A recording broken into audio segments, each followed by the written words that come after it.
चलो इधर ध्यान दो। हाँ हाँ हो गया। ये अगला सवाल देखो। 11 आंकड़ों का औसत 25 है। पहले लिखा गया पहले की जगह पहले 5 आंकड़ों का औसत 22 है और अगले 5 आंकड़ों का औसत 22 है। अगले 5 आंकड़ों का भी 22 है। अरे ऐसा कैसे हो सकता है?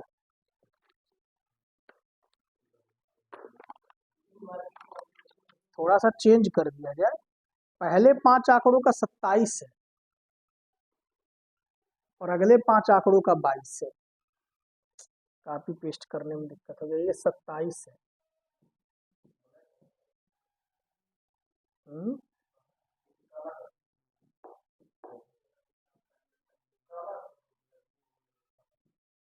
ये 27 है, ठीक है ना।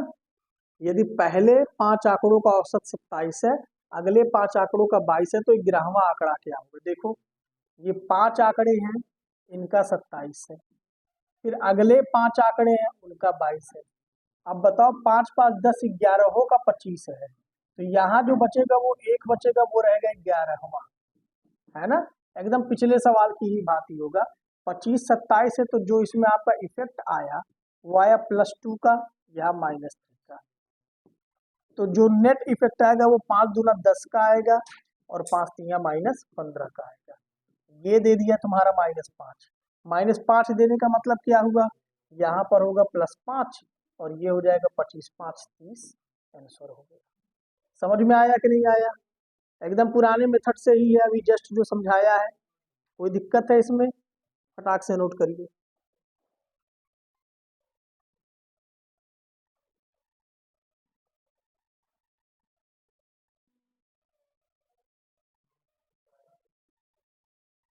क्या चीज?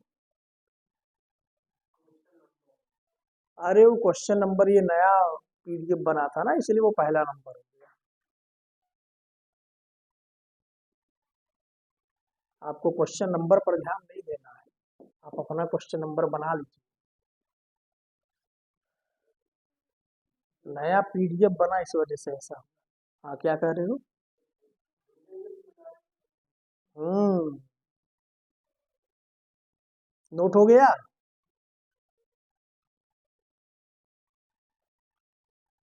हो गया नोट। हम आगे बढ़ गए अब।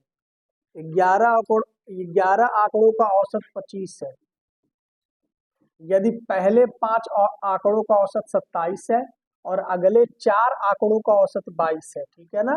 तो जो बचे हुए दो हैं, उनका क्या होगा औसत, ये पूछ रहा है। 11 का तो 25 है, पहले 5 का 27 है, अगले 4 का 22 है। तो जो बचे दो हैं, उनका औसत क्या होगा? देखो, ये 5 और 27 है, ये 25 है। तो 25 से प्रभाव पड़ेगा तो +2 का पड़ेगा।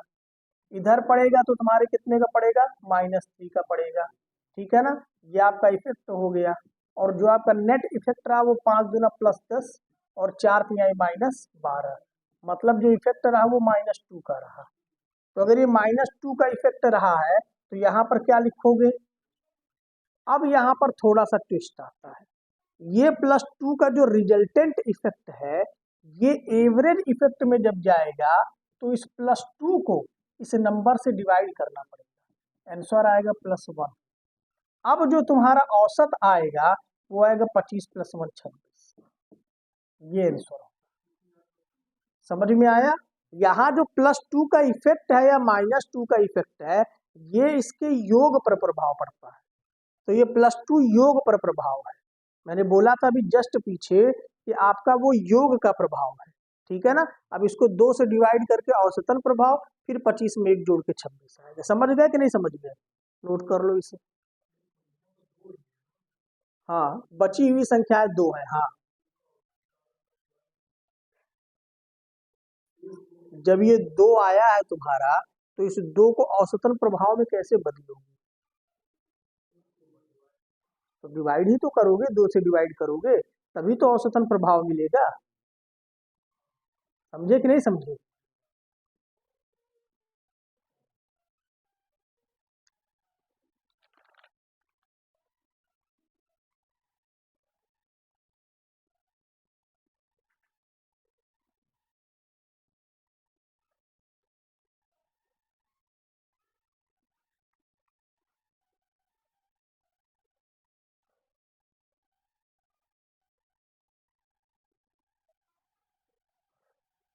हो गया।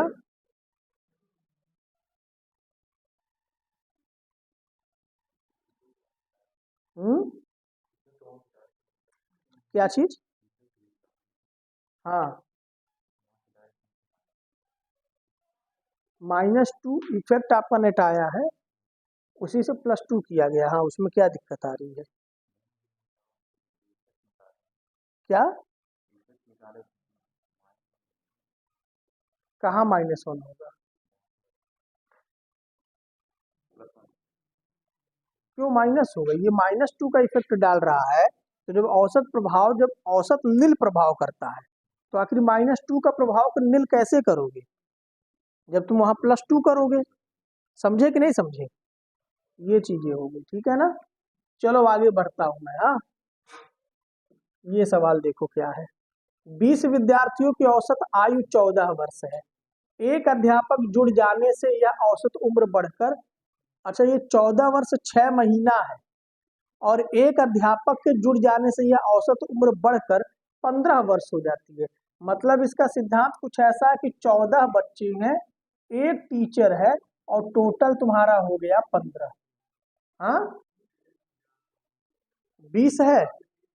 अच्छा सॉरी, ठीक है ठीक है ठीक है, समझ गया मैं, सही है। 20 विद्यार्थी हैं, एक अध्यापक है, और टोटल हो गया 21। ठीक है। इन 20 विद्यार्थियों की औसत आयु जो है वो है 14 वर्ष 6 महीना। ठीक है ना। इस एक के जुड़ जाने से यह उम्र बढ़ के 15 वर्ष हो गई। इसी एक का पूछ रहा है। तो आप ये खुद सोचो, ये 15 वर्ष और 14 वर्ष 6 महीने में फर्क कितने का है? 6 महीने का। और वो भी तुम्हारा -6 मंथ। है ना, बोलो बच्चा।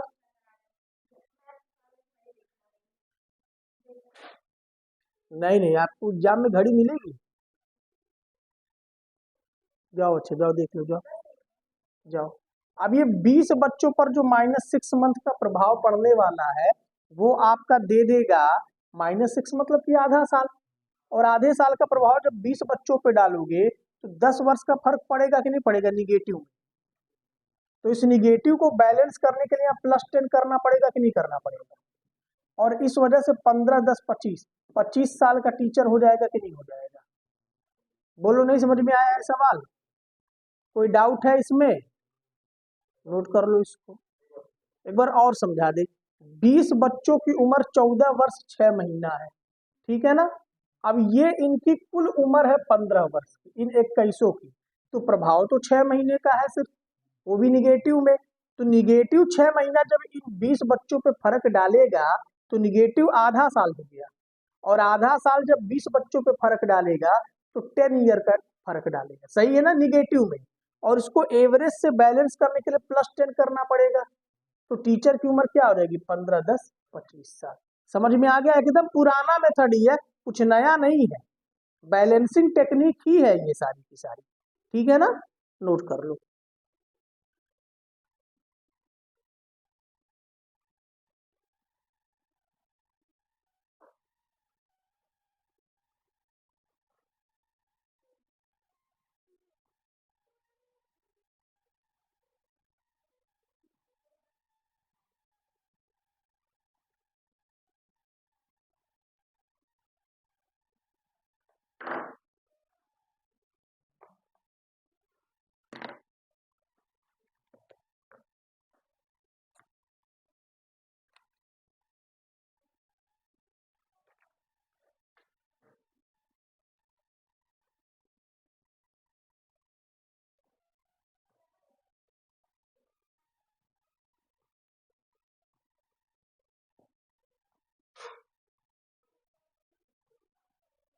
नहीं है समझ में, बढ़ा जाए आगे। चलो ठीक है। देखो, 35 विद्यार्थियों का औसत वजन 47.5 किलो है। 35 विद्यार्थी है, इनका औसत वजन 47.5 किलो है। ठीक है ना। एक अध्यापक जुड़ गया, तो टोटल हो गया 36। और यह औसत वजन आधा किलो से बढ़ गया। माने नया वजन कितना हो गया बेटा? 48 किलो हो गया। अब वही है, इफेक्ट क्या है? ये माइनस आधे का है। फिर टोटल इफेक्ट कितना पड़ जाएगा? टोटल इफेक्ट पड़ जाएगा 17.5 का निगेटिव में, सही है ना। और इससे क्या होता है, यहाँ पर बैलेंस करने के लिए प्लस 17.5 करना पड़ेगा।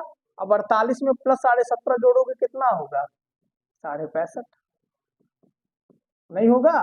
तो जो टीचर जुड़ा है उसका वेट कितना है, 65.5। समझ में आ गया कि नहीं आ गया, नोट कर लो।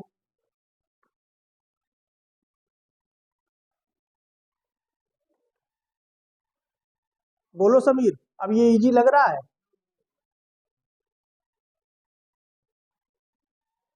अब क्या इसको बेसिक से कर पाते, आसान होता बेसिक से करना।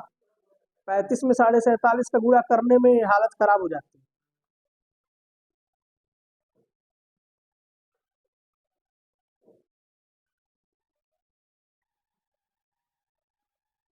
आजकल टीसीएस जो है कैलकुलेशन से ही तो मार रही है।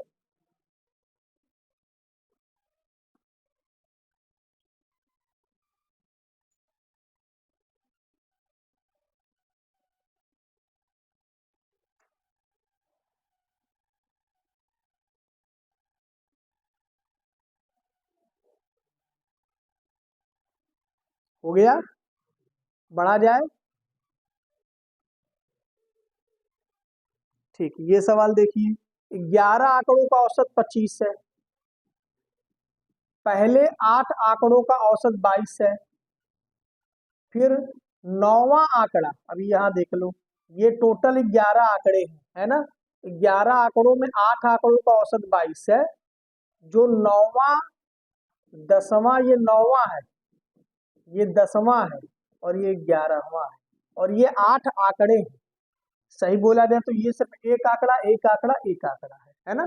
अब इसकी कहानी क्या बताता, 9वां आंकड़ा 10वें आंकड़े से 4 अधिक है, और 10वां आंकड़ा 11वें आंकड़े से 4 अधिक है, तो 11वां को मान लो x। तो तुम्हारा 10वां जो है वो x+4 हो जाएगा, और इससे 4 अधिक 9वां है, तो ये x+8 हो जाएगा, ठीक है ना। ठीक है, ये अगर 11 का 25 है, ये 8 का 22 है, तो इन तीनों का कितना होगा पहले तो हम वो निकाल लें। ठीक है, तो ये बताओ, ये अगर 11 का 25 है तो ये -3 का प्रभाव डालेगा, डालेगा कि नहीं डालेगा। और फिर क्या होगा, ये 8 और 3 -24 का फर्क डालेंगे, सही है। इसको बैलेंस करेगा +24, सही है। और ये +24 एवरेज में भागेगा तो देगा +8, सही है। और ये 25 और +8 मिलकर के कितने हो जाएंगे, 33। तो ये इन तीन का औसत है 33। बात इतनी समझ में आ रही है। और अगर इन तीन का औसत 33 है, तो इन तीनों का जो योग होना है, इन तीनों का जो योग होना है वो हो जाएगा 3 गुणा 33, 99। सही है कि गलत है। फिर x x x 3x हो जाएगा, 8 4 12 को उधर भेजोगे तो -12 हो जाएगा, आंसर आ जाएगा तुम्हारा 87। और x बराबर तुम्हारा कितना आ गया, 29 की 27, 29 आएगा, ठीक है ना। 11वां आंकड़ा, तो 11वां आंकड़ा x ही तो माना है, तो 29 ही आपका आंसर हो जाएगा। ना समझ में आया हो तो बोलिए, कोई डाउट है। दो सवालों का मिक्सअप हो गया बेसिकली, एक जो पुराना मैंने पढ़ाया था वो, और एक तुम्हारा बेसिक, ठीक है ना, समझ में आ गया, नोट कर लो इसे।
बोलो हो गया।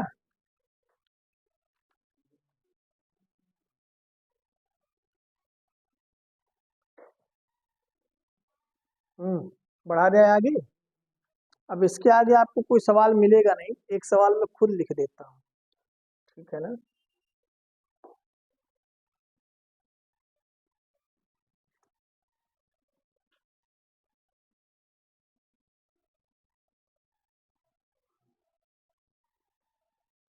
एक सवाल मैं खुद लिखता हूँ, ठीक है।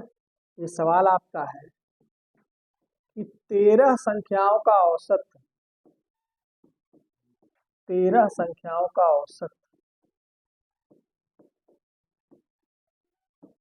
51 है, ठीक है। पहली 7 संख्याओं का औसत 52 है, ठीक है।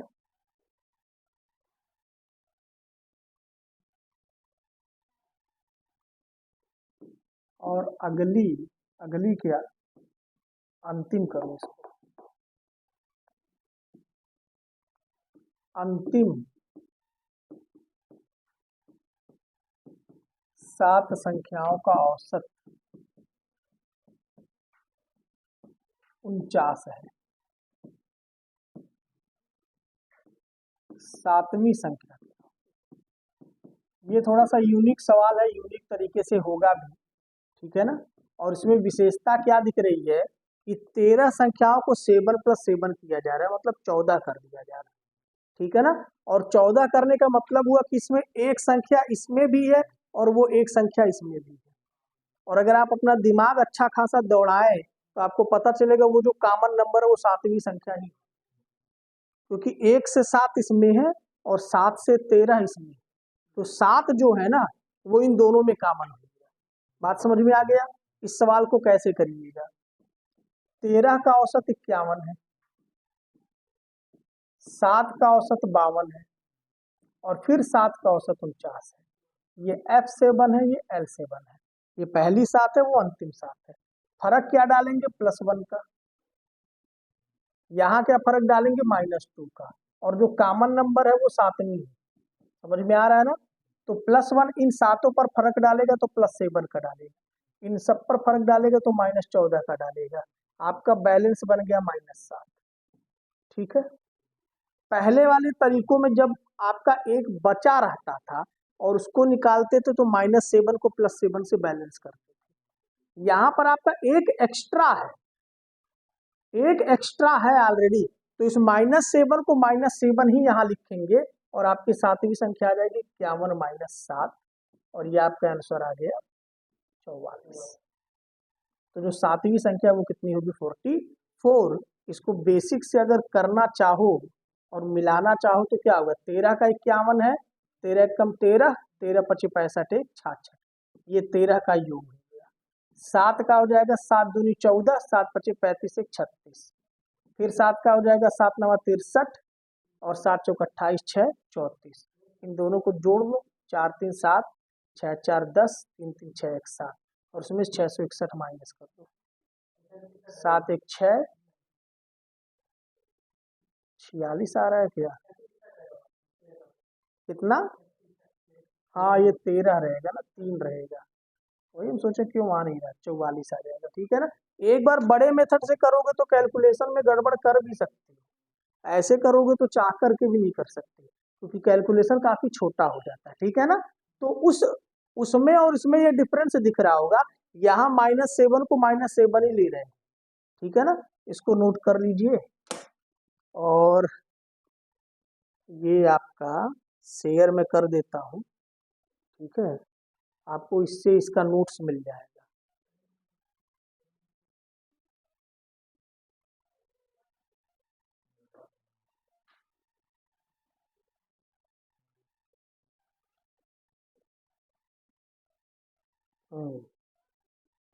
अब इसको जब तुम स्कैन करोगे तो तुम्हें क्या मिल जाएगा, जो भी आज का पढ़ाया हुआ PDF है वो आपको मिल जाएगा, ठीक है ना। चलिए आज के लिए इतना ही।